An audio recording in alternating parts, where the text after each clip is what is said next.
Ahora quiero que vaya conmigo ahí a la palabra de Dios. Versículo 12, capítulo 1 de Apocalipsis. Juan dice: y me volví para ver la voz que hablaba conmigo. Y vuelto, vi 7 candeleros de oro. Y en medio de los 7 candeleros a uno semejante al Hijo del Hombre, vestido de una ropa que llegaba hasta los pies y ceñido por el pecho con un cinto de oro. Su cabeza y sus cabellos eran blancos como blanca lana, como nieve, sus ojos como llama de fuego, y sus pies semejantes al bronce bruñido, refulgente como en un horno, y su voz como estruendo de muchas aguas. Tenía en su diestra 7 estrellas, de su boca salía una espada aguda de 2 filos, y su rostro era como el del sol cuando resplandece en su fuerza. Cuando le vi, caí como muerto a sus pies, y él puso su diestra sobre mí, diciéndome: no temas, yo soy el primero y el último, y el que vivo y estuve muerto, mas he aquí que vivo por los siglos de los siglos. Amén. Y tengo las llaves de la muerte y el Hades. Escribe las cosas que has visto y las que son y las que han de ser después de estas. El misterio de las 7 estrellas que has visto en mi diestra y los 7 candeleros de oro. Las 7 estrellas son los ángeles de las 7 iglesias, y los 7 candeleros que has visto son las 7 iglesias. Vamos a orar. Bendito sea tu nombre, Señor. Te exaltamos y te glorificamos. Gracias, Señor, por tu palabra, porque por medio de tu palabra podemos conocerte más y podemos entender más quién eres, y podemos vivir una vida como la que tú quieres. Eres admirable, Señor, poderoso, fuerte, invencible, eterno. Eres, Señor, todo lo que nosotros necesitamos y aún más, porque tú eres infinito. Te rogamos nos hables en esta mañana, Señor, y llenes nuestros corazones de lo que tú traes para nosotros en este pasaje. Bendito sea, Señor. En el nombre de Jesús. Amén.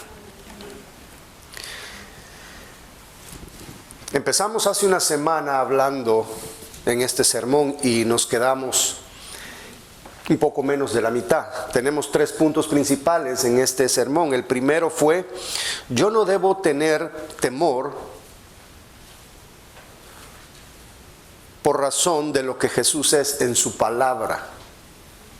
Segundo, yo no debo tener temor por razón de lo que Jesús es en nuestra experiencia. Tercero, no debo tener temor por razón de lo que Jesús es en la iglesia. O sea, tenemos 3 razones para no tener temor. Y creo que ustedes ya sabrán cuál es la expresión central de este pasaje. No tengas miedo. No tengas miedo. Vimos la semana pasada, para hacer un pequeño repaso, que en los tiempos presentes, empezando este año, cambiando de gobierno, nos ponen leyes en este país que aprueban lo que Dios desaprueba, lo que Dios llama abominación, lo que Dios rechaza, lo que a Dios le da asco. Este gobierno lo aprobó. Y también respalda el hecho de sancionar a aquel que se pronuncia en contra de eso. Ustedes sabrán a qué me refiero. Lo que hace algunos 50 años eran cosas que se hacían en secreto, ahora es tan público, tan autorizado y prohibido hablar en contra de eso. ¿Qué va a suceder con usted cuando en la oficina, cuando en el trabajo, cuando en la mesa de sus reuniones familiares, usted se pronuncie en contra de estas cosas y comience el rechazo? Incluso la opinión acerca de estas cosas ha cambiado dentro de nuestra familia. Nosotros tenemos familiares que no son creyentes. Y como usted sabe, la persona que no es creyente no tiene una fe firme, sus convicciones no están sólidas y puede ser llevado para arriba y para abajo según las corrientes del mundo. Que nada le asegure a usted que su abuelito o su tío o su tía que creía que esto era malo, siga creyendo lo mismo ahora.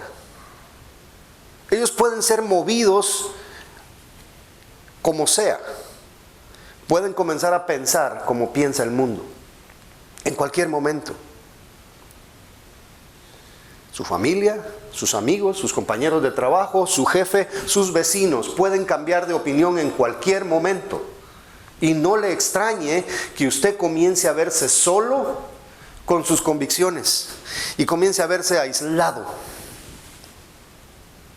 y comience a verse rechazado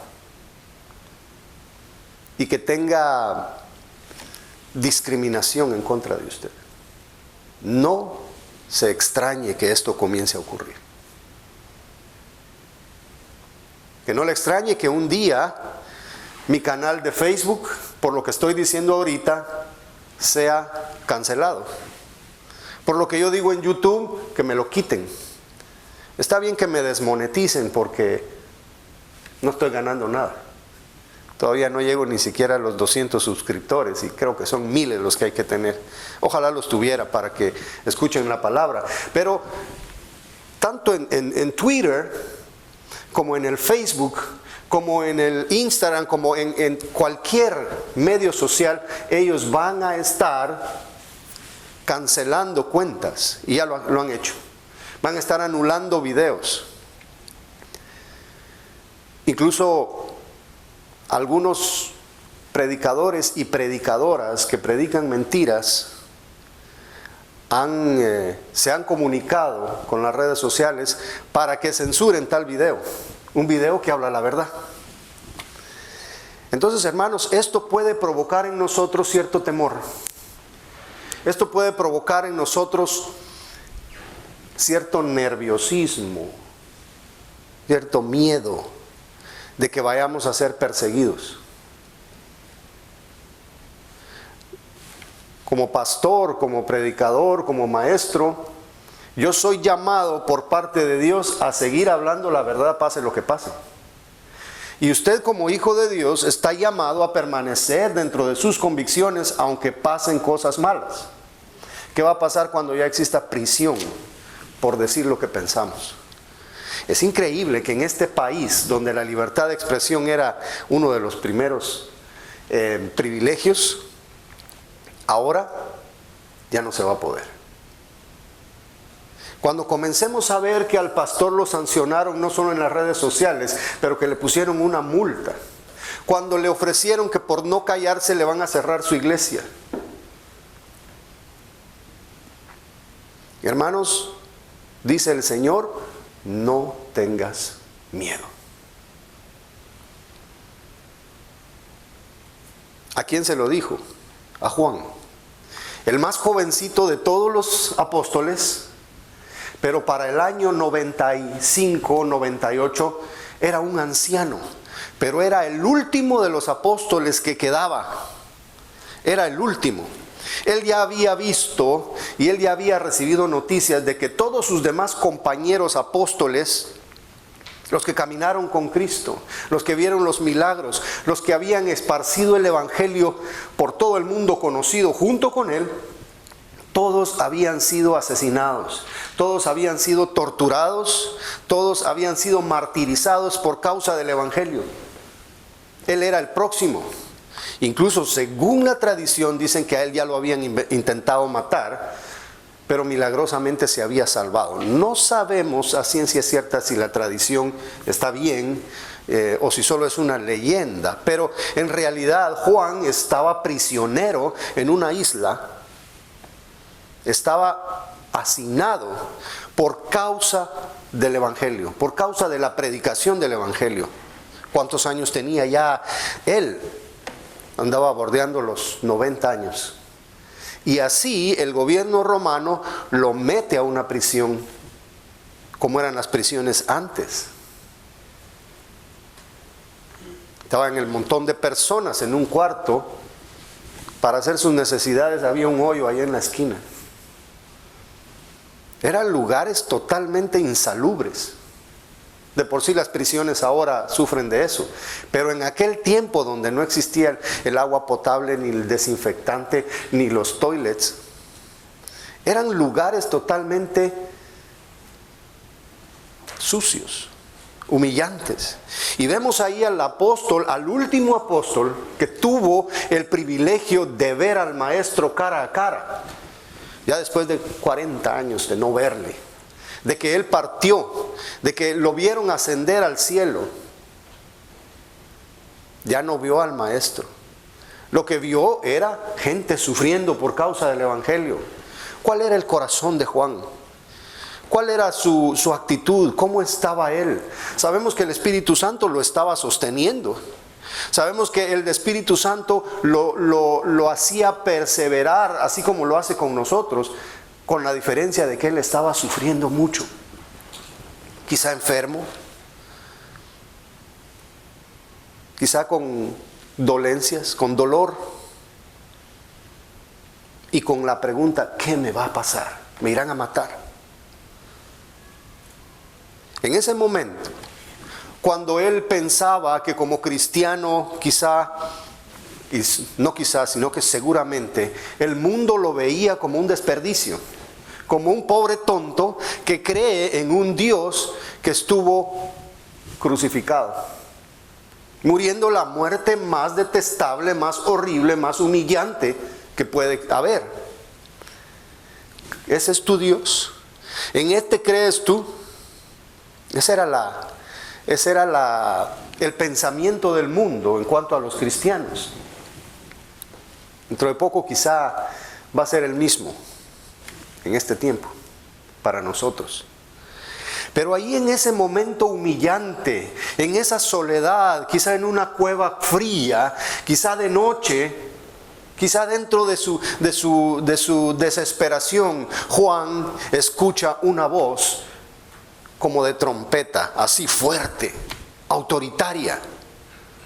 La escucha detrás de él. Y ahí es donde nos empieza a decir el pasaje que leímos hoy. Cuando me volteé a ver, y Juan ve algo sorprendente, totalmente intimidante, algo que lo espantó, algo que fue demasiado para su cerebro, para su mente, para sus emociones. Inmediatamente él cae como muerto. Fue como que la presencia de aquel ser succionó la fuerza de este ser humano, por lo cual cae al suelo, sin equilibrio, sin fuerzas, sin nada que pensar. Vemos la misma escena en el Antiguo Testamento, en libros anteriores. Dios le dice al profeta que le va a hablar, que le va a decir cosas, pero el profeta dice, siento que me estoy desvaneciendo, toda mi fuerza se fue. Y es que es la presencia del Cristo resucitado, es la presencia de Dios, es esa energía, esa santidad, todo lo que lo hace diferente a nosotros, lo que es insoportable. Y hoy lo vamos a ver. Vimos lo que significan los candelabros y lo que significaban en el Antiguo Testamento. Eran puros utensilios en las ceremonias que ellos hacían, que Dios les había mandado. Y Dios lo había mandado con un objetivo, porque todo eso era un símbolo. Y como lo dice Pablo, era sombra de lo que había de venir. ¿Y qué es lo que había de venir? El Mesías, un nuevo pacto, el misterio que había permanecido oculto detrás de esos símbolos, ¿verdad? Cristo en vosotros, la esperanza de gloria. Y vimos el primer punto la semana pasada, donde nos quedamos. Lo que Jesús es en su palabra me ayuda a mí a no tener temor. ¿Y qué es Jesús en su palabra? Hasta ese momento Juan tenía el Antiguo Testamento y bueno, él estaba escribiendo el último libro del Nuevo Testamento y quizá ellos sin saberlo estaban agregando más, habían agregado libros al Nuevo Testamento. Pero todo lo que el Nuevo Testamento dice son explicaciones y aclaraciones de ese misterio que estaba en el Antiguo Pacto. Y lo podemos identificar en la Biblia desde Malaquías hasta atrás, según nuestras Biblias.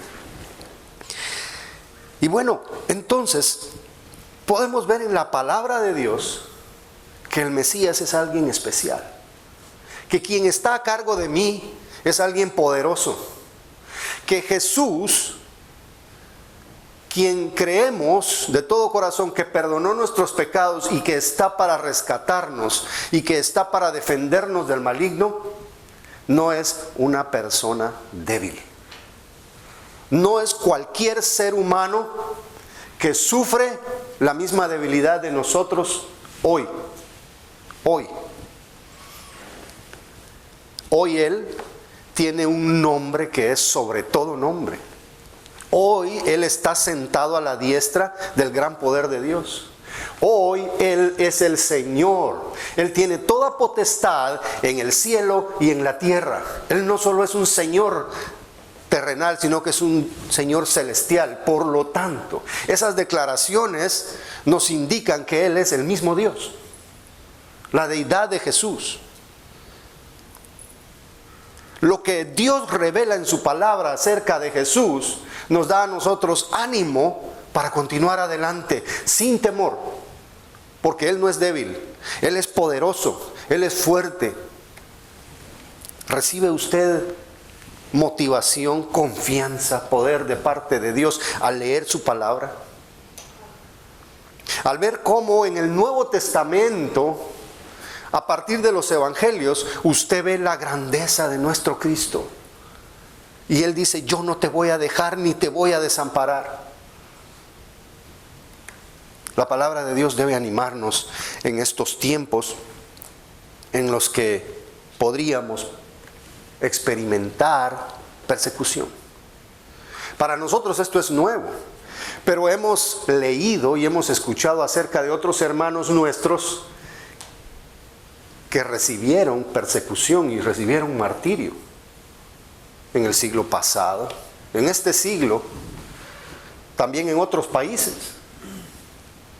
No seremos los primeros en sufrir, pero así como Dios a través de su palabra animó y le dio valentía a nuestros hermanos dentro de la persecución, Dios lo va a seguir haciendo ahora. Así que permanezcamos pegados, abrazando su santa palabra, porque de ahí recibimos valor. El segundo punto, nuestro valor puede venir de lo que Jesús es en nuestra experiencia. ¿Cuál es la experiencia que nosotros tenemos con Él? Y esta experiencia es basada en la palabra de Dios también, porque nosotros como cristianos no nos movemos con algo más que no sea la palabra de Dios. Pero nosotros, según la palabra de Dios, hemos experimentado cosas grandiosas. Y aquí es donde vamos a ir al versículo 17, y de ahí es de donde viene eso. Viene este punto. Cuando le vi, caí como muerto a sus pies. Jesús es un Dios. Jesús es un ser intimidante. Juan no dice ahí que me puse a bailar y a hacer chistes con Él y lo traté como mi cuate y chócala. Su sola presencia le hizo caer a sus pies como muerto. No fue una simple reverencia voluntaria. Fue algo que le ocurrió a Él, algo que estaba fuera del control de Juan. Y yo siempre lo he dicho. Juan era el que tenía el privilegio de recostarse en el pecho de Jesús cuando Jesús caminaba en sus años de ministerio. Él era el consentido porque probablemente era el más jovencito. Y Jesús lo abrazaba y él se quedaba. Jesús seguramente sabía que él era el último que iba a morir por causa del Evangelio. Pero en ese momento aún el consentido, aún el privilegiado, podríamos decir el favorito, y el mismo Juan se llamaba el discípulo amado a él mismo. Cuando le vi, caí como muerto a sus pies. Jesús es tremendamente poderoso, implacable y vengador contra los impíos, como ya lo vimos la semana pasada. Vimos a ese varón que viene de Bosra, pisando fuerte, con un traje rojo, pero no es porque el traje así lo hicieron. Era un traje manchado de sangre. Y aquí es donde nosotros nos sorprendemos, cuando solo se nos ha predicado a un Jesucristo amoroso, a un Jesucristo débil, crucificado en una cruz, cuando nos han presentado únicamente al Jesús que nació en el pesebre, un niñito lindo, que no tenía dónde nacer. Cuando se nos presenta al Jesús escupido y abofeteado, que no abrió su boca. Esto nos sorprende mucho, porque solo vemos un lado de Jesús, y saben ustedes que eso no está muy bien. Cuando Pablo habla con los ancianos, despidiéndose de ellos en cierto lugar, les dice: yo me voy tranquilo, porque yo no rehusé presentarles a ustedes todo el consejo de Dios. Y esa es la labor de un verdadero maestro, de un verdadero pastor, de un verdadero profeta, hablar de todo. Pero hoy está muy de moda que solo se presenta a un Jesús que te quiere dar dinero, un Jesús que te quiere dar un nuevo carro, una nueva casa, que te quiere dar salud y muchos amigos. Eso está de moda. Y si es cierto que Jesús quiere bendecirnos, también es cierto que Jesús es vengador, que Jesús es terrible cuando da castigo. Y es algo que tenemos que balancearlo, hermanos, ¿verdad? Dios es amor, pero también es fuego consumidor. A causa de estos predicadores que solo predican cosas bonitas para mantener a la gente entretenida, es que ahora mucha gente, cuando oye este tipo de mensajes, se paran y se van de la iglesia porque creen que uno está diciendo mentiras. Y hermanos, al ver a este Jesús que con su sola presencia tira al suelo al mejor, al favorito de sus apóstoles, vemos un contraste tremendo entre lo que se predica hoy y esto. Jesús merece respeto, hermanos. Jesús merece admiración. Él merece honra. Él merece reverencia. A veces la gente lo trata como que fuera el cuate de la esquina al que le podemos pegar en la cabeza por bromear. Hermanos, Jesús merece el respeto que le merecemos a Dios. Y lo vemos ahí.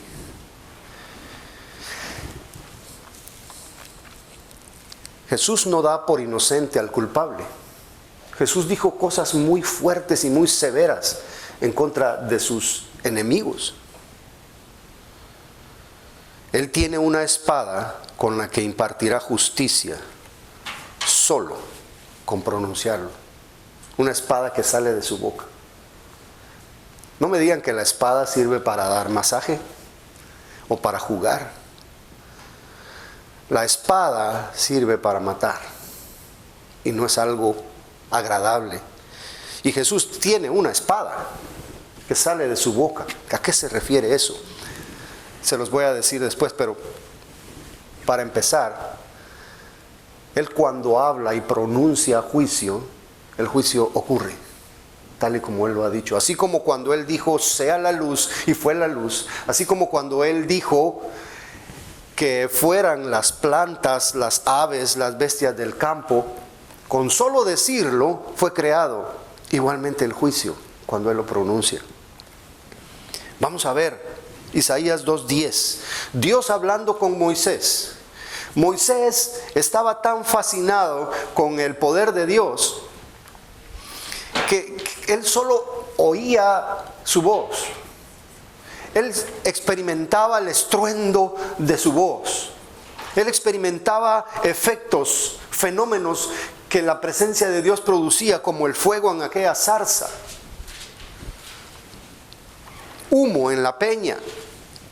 Pero Moisés quería ver a Dios y le dice: muéstrame tu rostro, quiero verte. Y Éxodo 33:20 dice, Dios le contesta: no podrás ver mi rostro, porque no me verá hombre y vivirá. En otras palabras, el que me mire tal y como yo soy se va a morir. Un hombre, una persona, un ser viviente no puede tener la experiencia de toda la gloria de Dios y quedar vivo. Y dijo en el 21: he aquí, hay un lugar junto a mí, y tú estarás sobre la peña. Y cuando pase mi gloria, yo te pondré en una hendidura de la peña, y te cubriré con mi mano hasta que haya pasado. Después apartaré mi mano y verás mis espaldas, mas no se verá mi rostro. Es Dios protegiendo a Moisés de su misma presencia, de su mismo aspecto. ¿Tú me quieres ver?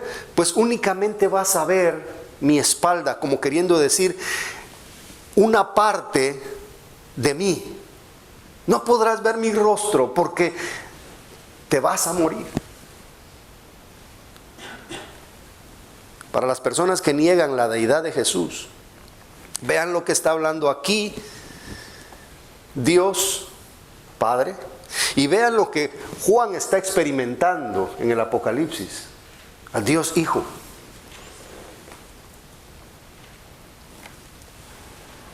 Isaías 2:10: métete en la peña, escóndete en el polvo de la presencia temible de Jehová y del resplandor de su majestad. La altivez de los ojos del hombre será abatida, y la soberbia de los hombres será humillada, y Jehová solo será exaltado en aquel día. Ese es el Dios poderoso, implacable. Ese es el Dios temible. Dios puede matarnos solo con su presencia. Un hombre, burlándose de los evangélicos, de los cristianos, se paró en la puerta de la iglesia cuando todos los hermanos iban saliendo y dijo: si Dios existe, que venga y pelee conmigo ahora. El plano era un hombre muy fuerte, había ganado muchas luchas en su vida probablemente, y tenía una autoconfianza tremenda. Si Dios existe, que venga y pelee conmigo ahorita. Se quería burlar de ellos, y todos se quedaron así pensando: ¿qué va a pasar? Seguro este hombre se va a ir burlando de nosotros, porque Dios no va a venir a pelear con él. Que venga Dios. Y en cuanto estaba gritando y diciendo cosas, un mosquito entró en su garganta, y aquel hombre cayó desmayado, sin oxígeno. Y dijo alguien: imagínense que Dios hubiera venido a pelear con él, si no pudo ni con un mosquito. Esa es la debilidad del ser humano frente al Todopoderoso. Y debemos estar, hermanos, conscientes de que no somos nada. En un momento en que Dios hace un chasquido con sus dedos, podemos pasar a la eternidad sin impedirlo, sin impedirlo. Ahora, Él es un Dios implacable, grande, poderoso, vengador, justiciero, pero también Él es un ser compasivo. Es un ser compasivo. Dice la palabra de Dios: por la misericordia de Jehová no hemos sido consumidos por nuestras maldades, por nuestras transgresiones. Y es que dice la palabra de Dios que no hay nadie perfecto. No hay nadie que pueda cumplir los requisitos de Dios. Si Dios es perfecto en todos sus caminos, Él no va a permitir nada que no sea perfecto. Entonces todos nosotros estamos perdidos, hermano. Somos infelices, pobres. Estamos desvalidos ante Dios y por eso la Biblia dice que nadie puede ganar el reino de los cielos con sus propios méritos. Somos incapaces de lograr la salvación por nuestras propias obras. Y la Biblia lo dice repetidamente. Si no fuera por la misericordia de Dios que se nos acerca y nos da fe, nosotros no podríamos tener la salvación.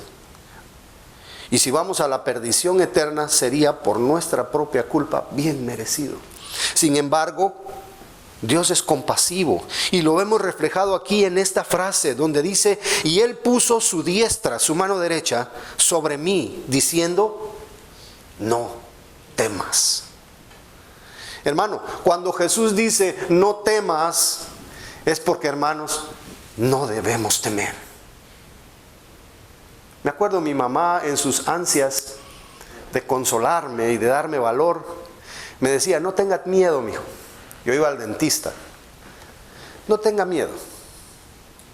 Cuando miro aquella jeringa de este tamaño y las manotas del dentista, yo creo que él hubiera sido mejor un levantador de pesas. La agujota, y mi mamá me dice: no tenga miedo. Disculpe, mamá, pero esto da miedo. Más cuando me dice: abre la boca, mijo. Y vamos, sentí un dolor hasta en los dedos de los pies. Y mi mamá me dijo: no tenga miedo.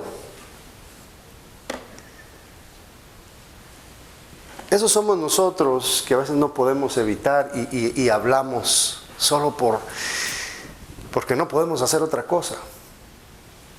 Pero cuando Jesús dice no tengas miedo, Él tiene razón. No tengas miedo. Este ser poderoso que acabas de ver tiene compasión de ti y yo no te voy a aplastar, yo no te voy a fulminar, yo voy a poner mi mano sobre ti para ayudarte. Yo estoy contigo. No temas. A pesar de ser lo descuidados, los rebeldes, lo arrogantes, lo haraganes, débiles, carnales, pecadores, mediocres, Jesús nos dice hoy: no tengas miedo. Él podría desintegrarnos con un solo soplido de su boca.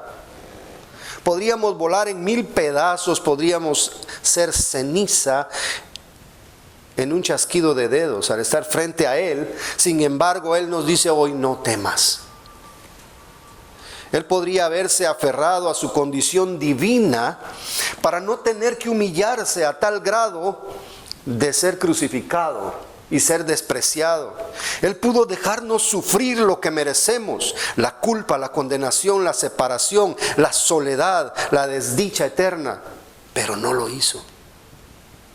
Él pudo dejar que nos presentáramos ante el Padre en aquel día que nos toque entregar cuentas, todos llenos de pecado, sucios, inflamados de orgullo, sin razón, recibir la condenación del infierno. Él podría muy bien hacerlo. Él tiene razones, pero hoy nos dice: no temas, yo estoy contigo. Desde el día en que Él permitió que usted y yo comprendiéramos que no somos nada sin Él, y que permitió el arrepentimiento, porque Él concede arrepentimiento. No somos nosotros los que venimos al arrepentimiento por nuestro propio razonamiento, porque dice la palabra de Dios: nadie busca a Dios, todos se desviaron por su propio camino. El ser humano busca su felicidad aparte de Dios. ¿Por qué? Porque Dios exige mucho, porque Dios me pide demasiado, porque Dios me limita y yo no quiero que Dios me limite. Ahora sí, cuando tengo necesidad voy a ir a Él. ¿Verdad que así somos? ¿Verdad que así somos? Pero el día que Dios quiso que nosotros nos arrepintiéramos de todo corazón, Él nos perdonó. Pero Él mismo fue el que puso en nosotros ese sentido de culpa, por lo cual nosotros pedimos perdón. Solo el poder de Dios puede despertar en una mente humana el arrepentimiento. Y gracias a Dios por ese día en el que su Espíritu vino a mí y me hizo ver lo mal, lo sucio que yo estaba. Y me hizo entender que yo no voy a poder solo. Me hizo entender que ese implacable Dios me va a aplastar y me va a condenar con toda razón el día en que yo tenga que entregar cuentas ante Él. Y entonces, lleno de culpa, lleno de arrepentimiento y lleno de temor, con respeto, reconociendo mis pecados, yo vine al Señor y le dije: Señor, perdóname.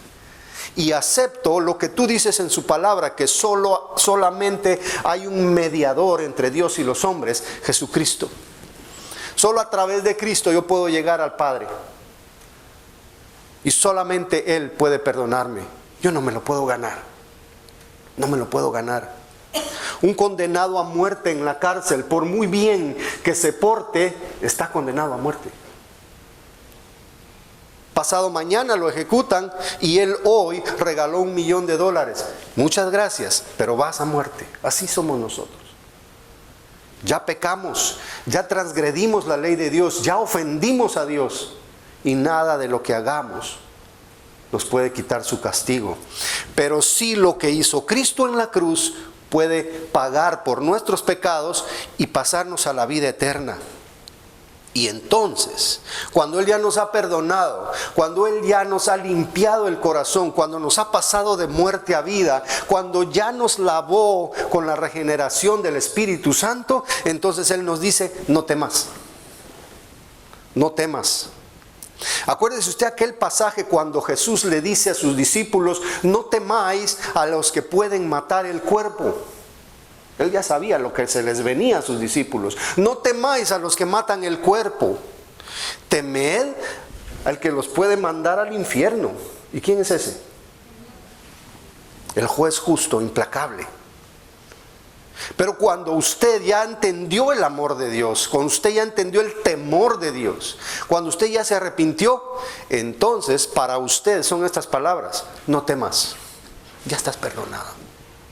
No temas, ya estás limpio, ya eres mi hijo. Ya no voy a salir de cacería como aquel varón que venía de Bosra pisoteando uvas, salpicando la sangre de sus enemigos. Por duro que parezca, eso es lo que Dios hace con sus enemigos cuando Él lo decide. No temas, porque yo te redimí y ahora yo te protejo, yo te llevo en mi mano, nada te va a pasar fuera de mi voluntad. No temas a quien te haga daño físico, no temas, porque ya estamos reconciliados tú y yo con mi sangre. Yo te amo, yo te voy a sacar de donde estás y te voy a traer a mi lado y estarás conmigo para siempre. Por lo tanto, no temas.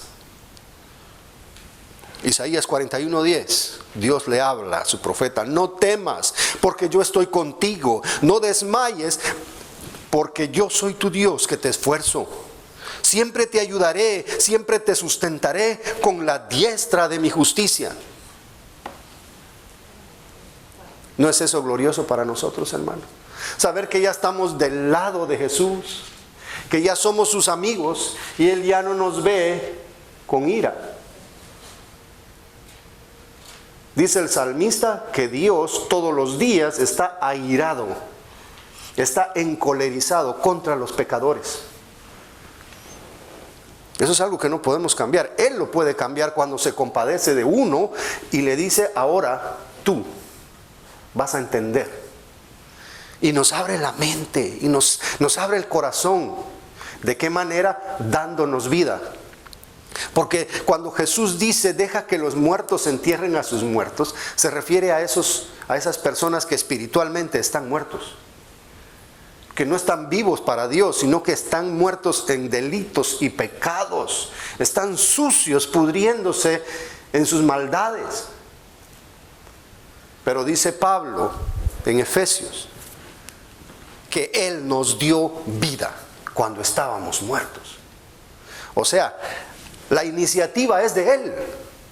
Un muerto no tiene iniciativa de nada. Él se acercó. Ustedes no me escogieron a mí, dijo el Señor, yo los escogí a ustedes. Dice Juan, nosotros amamos a Dios, pero porque Él nos amó primero. Es su compasión.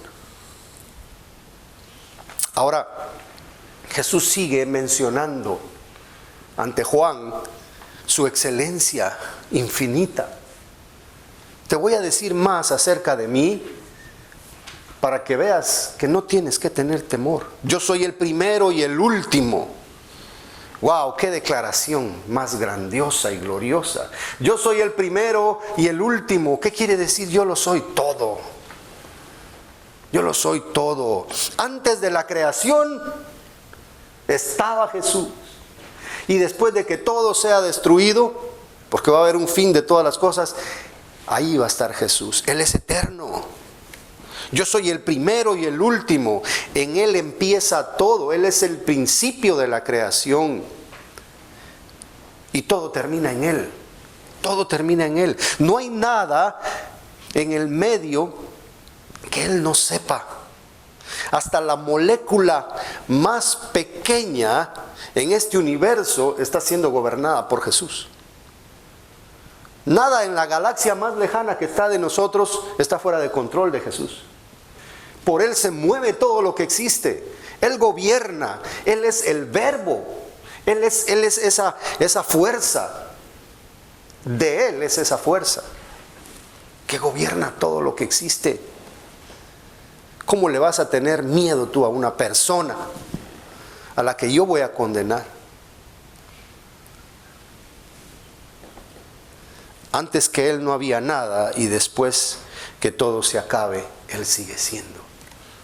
Juan 1:1, en el principio era el verbo y el verbo era con Dios y el verbo era Dios. Este era en el principio con Dios. Todas las cosas por Él fueron hechas y sin Él nada de lo que ha sido hecho fue hecho. En Él estaba la vida y la vida era la luz de los hombres. La luz en las tinieblas resplandece y las tinieblas no van a prevalecer contra ella. Qué grandioso es Jesús, hermano. ¿Piensa usted frecuentemente en esta grandeza? Hay cristianos, hermanos, que no meditan en la palabra de Dios y que creen que Jesús es otro Buda. Creen que Jesús es otro Mohamed, otro Sai Baba. Creen que Jesús es otro maestro, pero que es un poquito más bueno que ellos. Si vemos en la palabra de Dios, Jesús es el mismo Dios, el mismo creador, el mismo que sostiene, que sustenta y que lleva los hilos de este universo al pie de la letra como Él quiere. Y ese es el que le está poniendo la mano sobre su hombro a aquel pobre hombre humillado y debilitado. Yo soy el primero y el último. Y Él tiene un poder infinito. Dice en el versículo 18, el que vivo y estuve muerto. Aquellas personas que quieren demostrar que el cristianismo es una mentira y que estamos basados en una ilusión y en una historieta que se creó en el primer siglo o en el segundo siglo.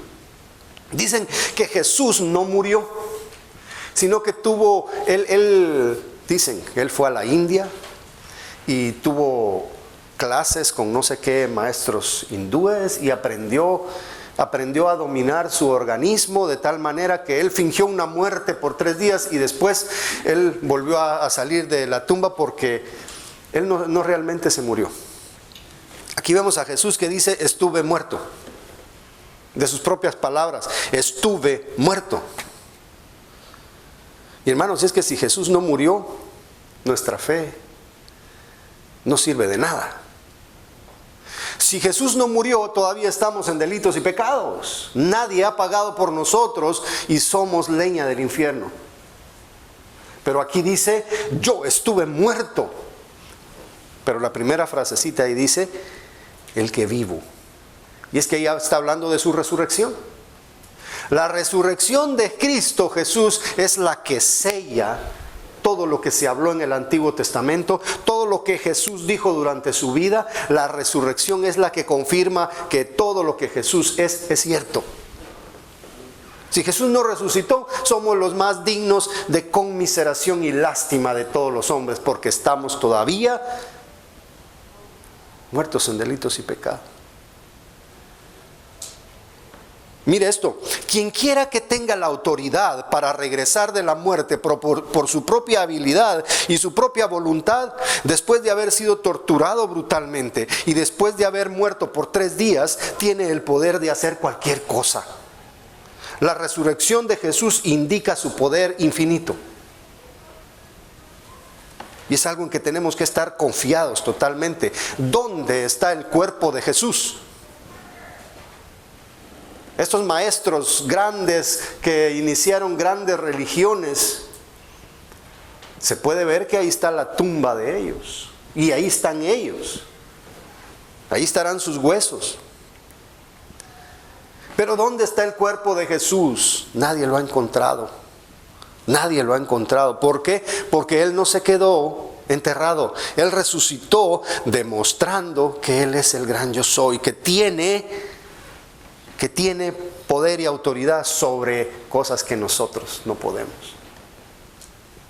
¿Han oído aquel famoso dicho que dice, todo tiene remedio menos la muerte? ¿Tiene razón? En Cristo Jesús, pero por nosotros mismos. Ven ustedes al doctor dando el CPR, dando los electrochoques, poniendo inyecciones para resucitar aquel cuerpo, pero llega un momento en que dicen muerte total y se acabó. ¿Y qué hace el doctor? Se quita su equipo y se va. Aquella persona quedó en el pasado. Ahora solo hay un cuerpo ahí que hay que ir a enterrarlo. Pero para Cristo eso no es ningún problema. Para Jesús eso no fue ningún problema. Y lo vimos reflejado en los milagros que Él hizo y en los milagros que Él hizo a través de sus apóstoles después. Esa persona que tiene todo ese poder, aunque este hombre se está sintiendo como muerto, se está sintiendo desvanecido, tú no te vas a morir hasta que yo quiera. Y tú vas a resucitar cuando yo quiera, porque tengo potestad para hacerlo. Así que hermanos, ustedes y yo no debemos tener miedo a la muerte, porque nuestra vida física y nuestra vida eterna está en las manos de aquel que todo lo puede. ¿Se da cuenta de eso? ¿Se da cuenta que leer de un pasoncito, un pasaje, no es tan provechoso como cuando nos ponemos a pensar en ello? Y cuando el Señor mira en nuestros corazones esa diligencia y esa disponibilidad de escudriñar su palabra, su Espíritu Santo nos quita un poco el polvo de la mente y comenzamos a ver más cosas, más interesante. Hermano, puede ser que usted se siente débil. Hermano, puede ser que usted se siente que ya no puede, que ya no tiene más fe. Puede ser que usted ya quiere tirar la toalla, ya mucho sufrimiento. Pero el Señor le dice hoy, no tengas miedo porque yo estoy en control. Y aunque tú sientas que ya no puedes, tú sí puedes porque yo estoy contigo. Hoy y siempre, y nunca te voy a dejar ni te voy a desamparar. Esa es la esperanza de vida eterna, es la esperanza de gloria, lo que te mantiene con gozo, con ánimo, continuando a pesar de esos problemas que parecen enormes, pero que Dios los hará insignificantes con solo poner su mano sobre ti y levantarte sobre las alturas como el águila, para que corras, para que vueles y no te canses ni de día ni de noche, porque tú esperas en Jehová y por eso tendrás nuevas fuerzas hoy y siempre. No tengas miedo. Amén. Amén. También Jesús le habla a Juan. Miren, y es que era una secuencia de información poderosa la que le está dando a aquel hombre que se está desvaneciendo. Dice, he aquí vivo por los siglos de los siglos. Y él mismo dice, amén. Amén es la palabra que confirma todo lo que se ha dicho. Amén quiere decir la verdad. ¿Saben ustedes que cuando Jesús dice, de cierto os digo? Él dijo, amén, amén. Amén, amén. Eso es la verdad, ¿verdad? Jesús mismo declara su eternidad. Él es quien te promete vida eterna. Él no está muerto, Él no está colgado de una cruz, Él ya no es pobre, Él ya no es débil, Él ya no tiene dónde recostar, Él ya no necesita recostar su cabeza, Él no se cansa. A Él ya nadie lo escupe, ni lo está vigilando en una tumba cerrada con una piedra y puesta con un sello humano. Él resucitó y ahora se pasea entre nosotros y está vivo para siempre. Y siempre estará con nosotros hasta que este mundo se acabe. Y está aquí para decirte, no tengas miedo. Si yo vivo para siempre, pues para siempre te voy a cuidar en mi mano derecha. Les decía la semana pasada, ustedes ven ese ser poderoso, intimidante, y ustedes no son capaces de llegar cerca sin desmayarse. ¿Pueden ustedes ir a quitarle algo de la mano a ese personaje?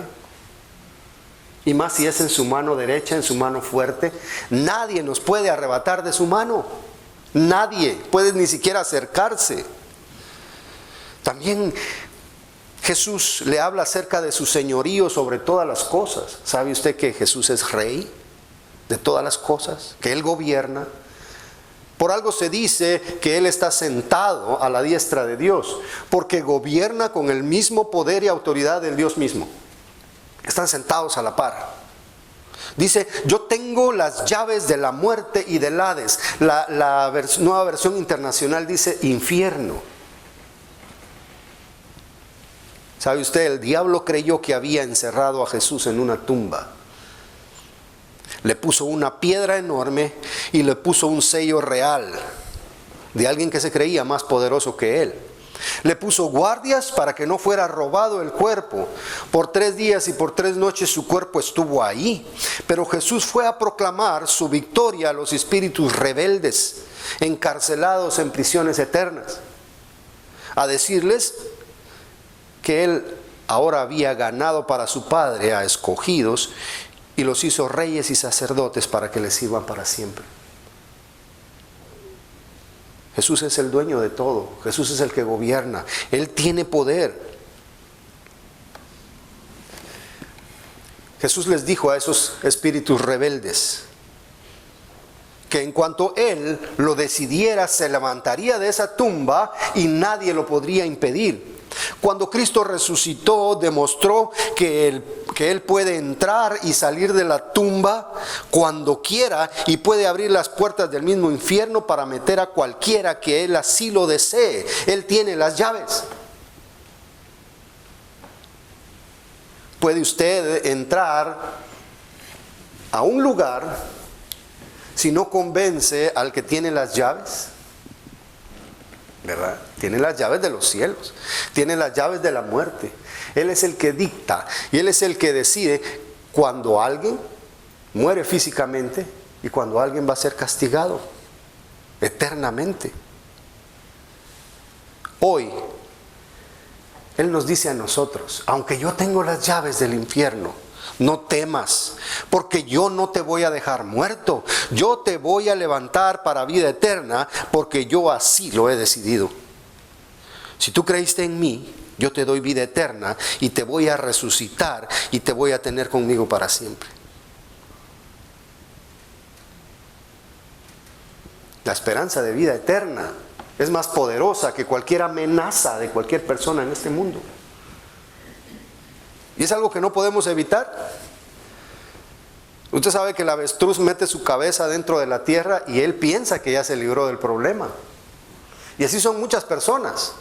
No quieren poner atención a la palabra de Dios porque piensan que con eso ya no tienen responsabilidad. Pero escondernos de Dios no es algo que nos conviene a ninguno. A ninguno. Es mejor darle la cara y decirle, aquí estoy, ¿qué quieres que yo haga?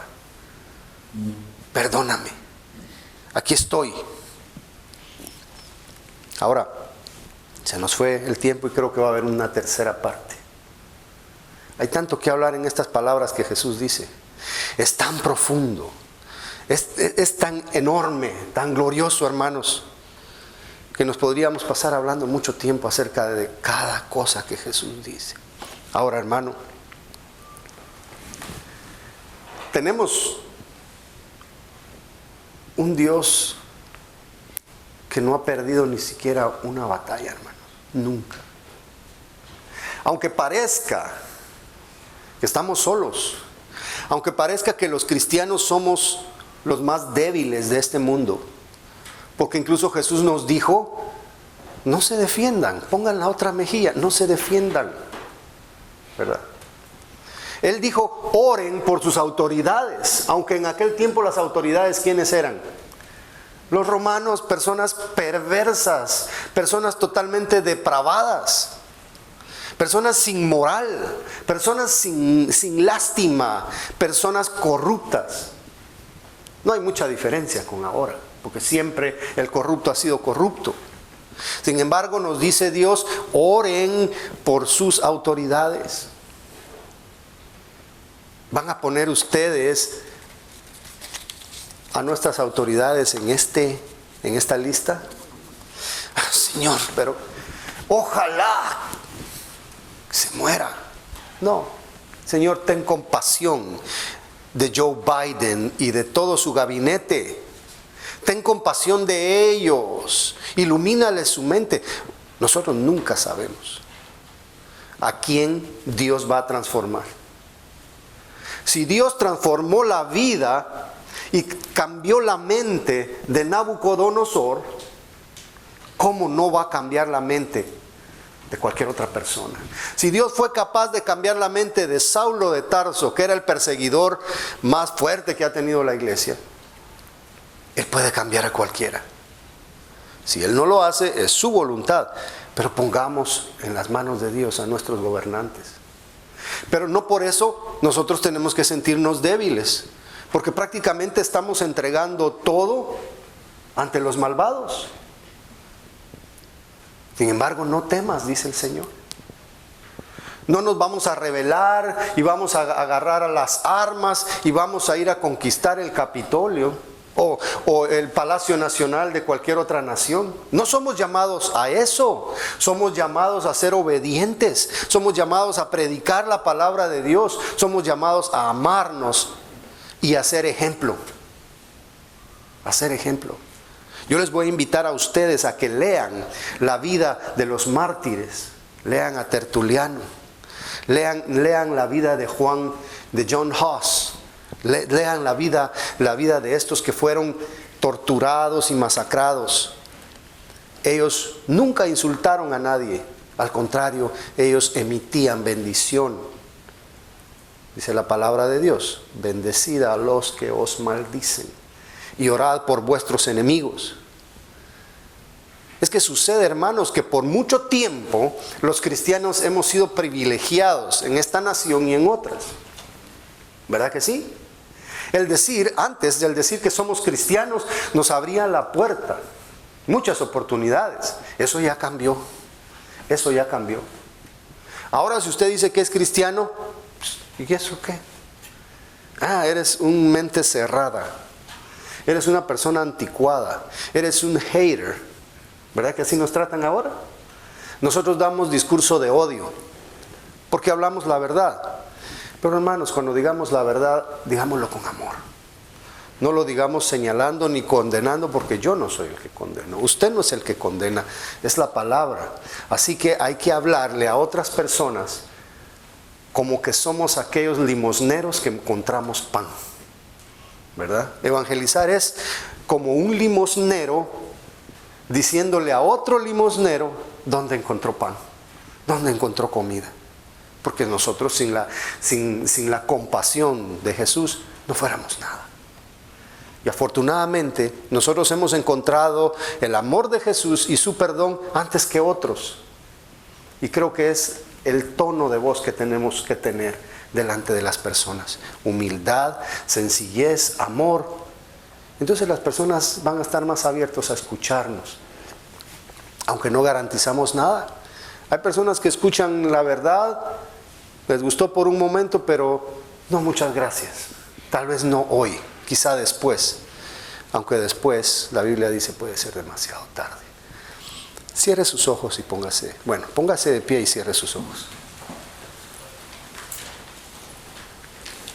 Hermano, ¿está usted seguro de estar del lado de Jesús?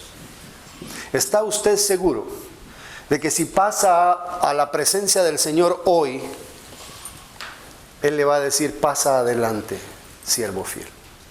Si usted no tiene esa seguridad, hoy es un día lindo en el que usted puede decirle al Señor, yo quiero estar dentro de tu reino. Reconozco mis pecados, perdóname. Quiero seguirte, quiero servirte. Te doy gracias por este momento en que tengo la oportunidad. Quiero recibir tu protección para no tener miedo. Eso es lo que debemos decirle a Él, hablando como con alguien que quiere escuchar, como con una persona que está dispuesto, porque Él dice, venid hoy y estemos a cuenta. Si vuestros pecados fueren rojos, si vuestros pecados fueren negros, yo los voy a blanquear. Hoy es el día de salvación, dice el Señor, y esa invitación es para todos nosotros, de decir, Señor, perdóname, te acepto como mi Señor y único Salvador, y de aquí en adelante quiero caminar contigo, porque sé que no me queda otra alternativa mejor. Tú eres el único y el suficiente. Vamos a orar. Señor, gracias.